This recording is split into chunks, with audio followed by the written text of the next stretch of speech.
training chest and the fundamentals required to train chest. Now, for some people, chest training is basically throwing around heavy weight, but in reality, it's a lot more than that. Proper execution is key to maximize your chest growth potential. Now, to efficiently execute a chest exercise, there's three key points to keep in mind.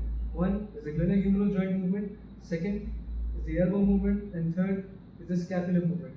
Now, the glenohumeral joint is a key player when it comes to chest training, and the movement of the glenohumeral joint should be maximized as much as possible. The elbow joint should be minimized as much as possible. The movement of the elbow joint should be minimal, and the scapula should be retracted all the time when executing chest exercises. Another key point in training chest is learning the maximum range of motion of the chest. Now, this is the maximally stretched position of my chest. My chest cannot stretch any further from here. And when my chest contracts, it pulls my arm inwards towards here, which is the maximally contracted position of my chest.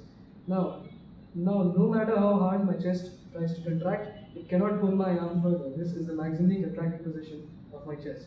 These are the two main positions that we need to learn, and we need to have a complete grasp of this topic to efficiently work our muscles through its entirety.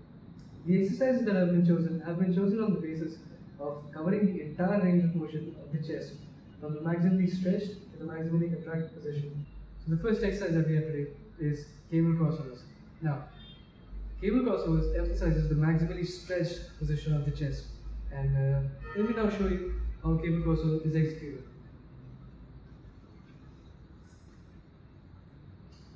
Before starting out, make sure that your scapula is completely retracted, that is, it is moved completely backwards.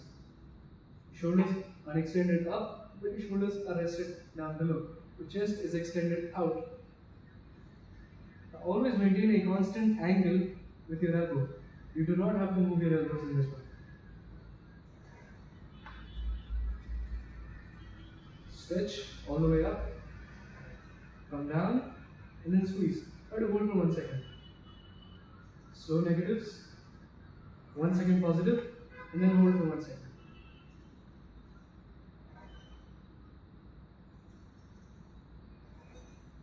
This really emphasizes the maximally stretched position of your chest.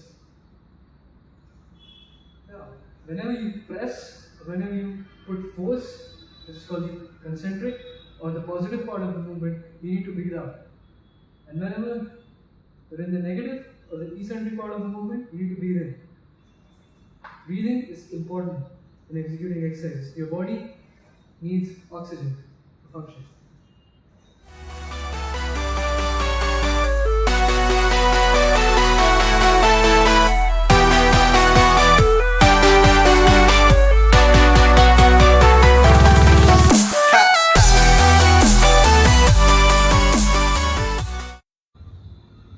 The next exercise we have is machine flies.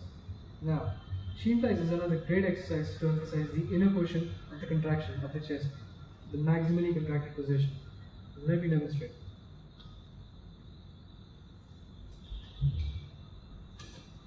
Again, scapula completely retracted and your upper back always on the pad. Chest extended, abs tight. Again, the angle on your elbow doesn't change. But if you want to really emphasize on the contraction, extend your elbows at the end of the movement. Again, 3 seconds negative, 1 second positive, and squeeze for 1 second. That is the general tempo I go by.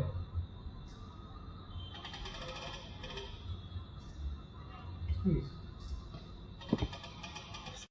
Now, another variation of this exercise is doing it with just one single arm. That way, the range of motion increases a lot and the contraction is a lot more intense. Now, hold on to something. It's pretty firm. This doesn't let you be pulled by the arm of the machine.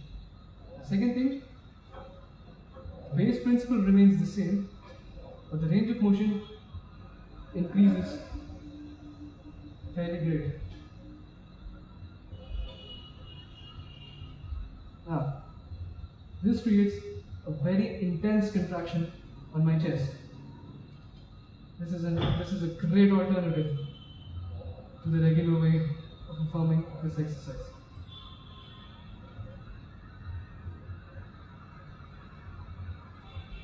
The next exercise that we have today is flat dumbbell presses.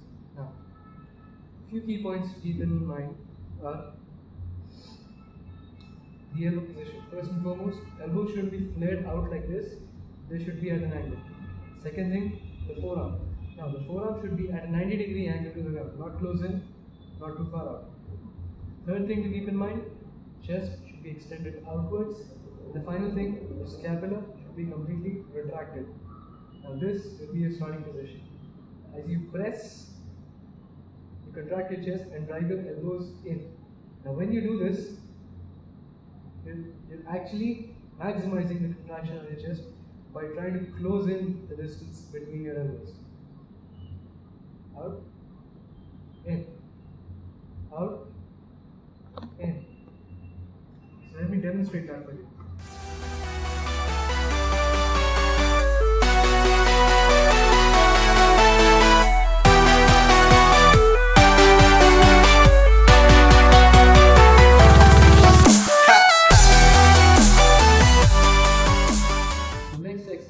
We're doing today is the incline barbell press. Now, almost the same rules apply. Abs shortened, chest extended, scapula completely retracted, and elbows as close as possible put together. Now, in this incline press, we'll take a width just outside shoulder width. Right? This is ab for the incline press. Now, bring the barbell down to the top of your chest, to your collarbone basically, and then push. Retracting your chest and bringing your elbows closer.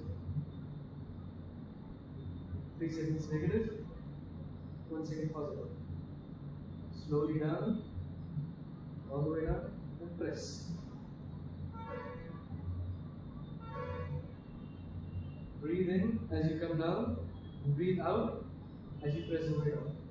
Again, no stopping in this exercise as well, as we're trying to maintain constant tension on our chest.